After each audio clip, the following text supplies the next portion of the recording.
Isis, and he said, "Come thou, God." And this is when Horus was born, Set, his uncle, sought to kill him. The same parallels when Jesus was born, Herod sought to kill him. So Isis, what she did was she took Horus and hid him in the Nile Delta in marshes, just like Moses' mother took him and hid him throughout in the Nile. So we see the parallels in ancient culture. It wasn't that they were trying to steal it. It was parallels in ancient cultures. Going back to this, when he was the lunar god, he was also the lunar god. He was the god of the moon. His priests used the moon to basically understand when a certain person should worship him. Just like the Israelites used the moon to understand when the different seasons and the times and things like that, or the celebration of which you partake. So going back to which is found in the tomb of David verse, it says that to who he says to Isis, "Come down, guys, Isis, hide thyself with thy child." And he tells her that Israel to be obedient. He will take the child down to the or Egypt or Tibet. There are talks to who he says, "These things will happen. His limbs will grow strong. He will wax entirely. His limbs will grow strong. He will wax entirely strong. He will take image of the prince of the double earth." Double earth is the physical earth, and they believe that when she died, wherever there was a basically spiritual earth and the physical earth. And he said, dignity of the prince of the double earth, and sit or rest upon the throne of the Father. Then the child and the mother made their way to the papyrus swamp, where he hid. And look at Matthew. I'm just going to read it. And look at Matthew chapter 2, verses 13 and 14. Gabriel, which was said when the Romans changed. Hold it down, y'all. When the Romans changed our God, Gabriel, who is the messenger of God, this same angel said that he tells Joseph to hide thyself and to take the child and his mother and hide in Egypt. Now, all the places you could have hid a person, remember they were all black, so the Romans should have went anywhere. It shouldn't have been tell the difference between who these were. But he specifically tells them to go to Egypt. Also, to that same angel in the book of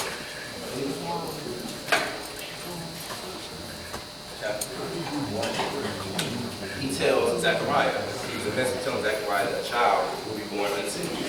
So you see the parallel.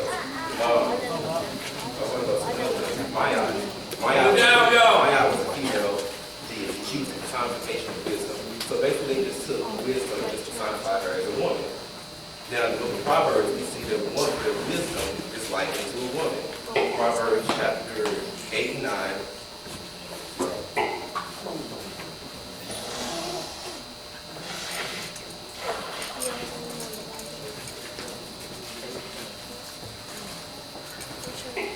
Proverbs chapter 8 and 9. I'll start with chapter 8. It says that does not wisdom cry out and understand, lift up her voice. She takes her hand on the top of the high hill. So it's using wisdom as a concept, but it's using a woman as a concept of wisdom. Also, too, historically we know that Solomon did not write the Proverbs. That's agreed by all scholars. He did not write the Proverbs. But we also know that in the Bible, the same Bible says that Solomon married an Egyptian woman. So we see the emergence of culture. Going back to this text, it says that in chapter 9 of Proverbs, it says, "Wisdom has built her house. She has thrown out her 7 pillars." 7 is a number used a lot in ancient culture, just like 12 was.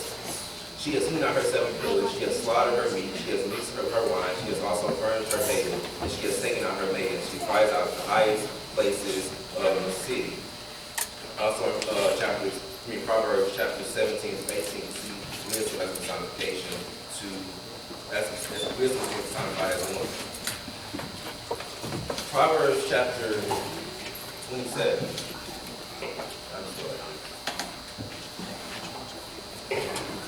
Proverbs chapter 27 says, "Do not boast about tomorrow, for you do not know what the day may bring forth." We all believe with that. In the text, the papyrus of Amen M. Joseph.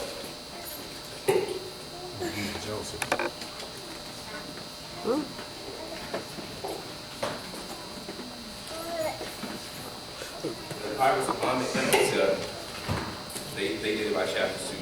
With chapter 3, verse 10, it says, "Give thy ears, hear what is said. Give thy heart to understand them.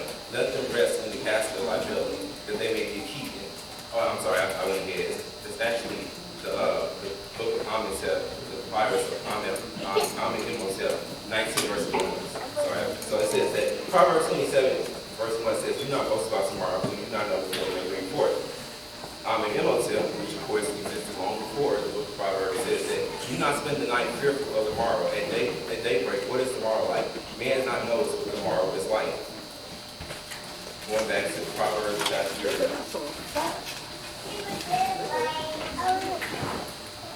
Oh yeah, going back to Proverbs chapter 7, it says, "Pay attention and listen." This is in the Bible. "Pay attention and listen to the sayings of the wise. Apply your heart to what I teach. But it's pleasing when you keep them in your heart and you have all of them ready on your lips."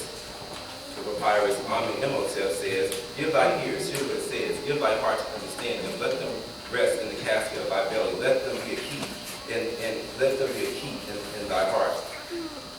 So going back to certain stories, we see that in the book of Job, read the book of Job and have an understanding of ancient Egyptian mythology, you will see that the book of Job has you read it, it's kind of basically saying the same thing. Job is like, they believe that when you die, the Egyptians believe that when you die, you went to Amenhotep. Amenhotep was the lower world. They believe that you have to go through different trials and tribulations to basically prove yourself worthy to God. This is their belief. So in the ritual of Soot was basically Satan or Set, interchangeable names. He was the Satan of, he was also red and hairy. He was red and hairy. He was red and hairy as the god of the desert. We see the same thing in the book of Genesis. Esau, red and hairy in the desert. Jacob was the one that was back home in the tents. And it sounds silly because, like I said, we think with the minds of slaves. We don't think like our ancestors do. So we think that, oh, how does it take away your belief in God? So we see, and actually I wrote this down, that ancient culture, there was always a tale between the war between two brothers. So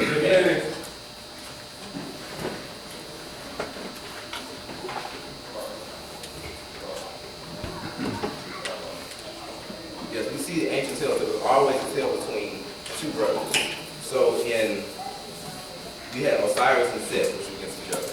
Joseph and his brothers had differences between each other. Jacob and Esau had their differences. Cain and Abel had their differences. In the Sumerian story, the Anunnaki, the so-called aliens, you have the brothers Enlil versus Enki. So you always see brothers warring with each other.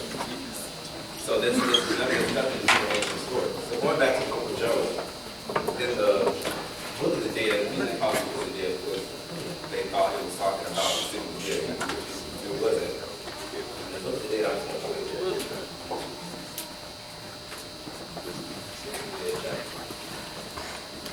And also, the reason that they call it spells wasn't because it was a literal magic spell. They believe that when you came to a certain position in the underworld, whatever, like that, you have to basically say a certain verse, or what they believe in the book of the dead. Basically, that wherever there was blocking, they have to depart. Names are very important. They believe, ancient Egyptians believe that if you knew the person's secret name, that you have power over them. That's why a lot of pharaohs would scratch out the names of the pharaohs before them, and so the pharaoh would not have power over them. You read the book of Revelation, it says in the end times when you're worthy, when you've been proven worthy by Jesus Christ, he will give you a new name which no man knows. So we see the parallels in the story. Like I said, it's not that the ancient Hebrews were saying, let's steal this, let's steal that. This is about culture. Every culture had certain parallels. So we see that it says that in the ritual, they call it, I don't know why they call it ritual. Soot says, "I am Soot, Lord, who causes the storms and tempests, who goes around the horizon of heaven, like one whose heart is veiled." And there's a equivalent saying, "I am the black hair." In the book of Job, chapter 1.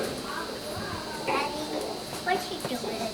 Book of Job, chapter 1, we have the story of, I'm very familiar with the story, we have the story of God in heaven, and the Son of God presenting himself before him. I go there and I have this. The devil comes before him. Hold it down! The devil comes to the throne of God, and God asks the question, where have you been? And Satan said, oh, I've been to and fro throughout the earth, just like Soot, who was the equivalent to Satan in Egypt, says, I go around the horizon of heaven. Also, too, Set is the God of storms and tempests in the desert. And we're reading the book of Job, chapter But I believe it's chapter. I believe it's chapter 2, when Satan is finally released onto Job by God. What is one of the things that Satan does? He blows down his house in a storm.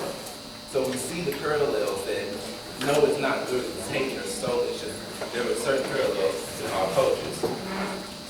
It says that Sid was tormented, the temple, desolated, destroyed amongst other devils. Satan was long disorder at horror. So, and then Job also too, in the Book of the Dead, we'll see it is not really one specific part of the Book of the Dead. It's written out the Book of the Dead. We see Osiris lamenting and mourning, asking why you allow me to go through these pains and tribulations. Just like you see Job in the Bible lamenting and mourning, asking the question, God, why are you allowing these things? But he stands firm to the end, like Job said, I will not blaspheme the name of my God. So we see also too, I believe this is very interesting.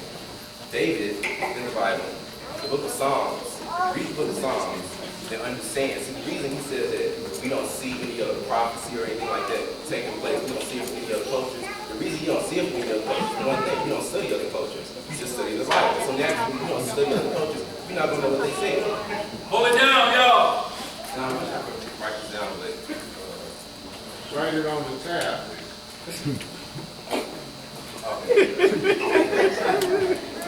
Yeah. and I know, like I said, I'm not here to persuade you to believe anything. Hold it down, y'all. Let him speak. So it says, David in the Bible, in Hebrew, his name translates to another word. Because ancient cultures did not use vowels, so the David would have been T-E-D. No, what you are, you're done. With the Tawata. which is also important too.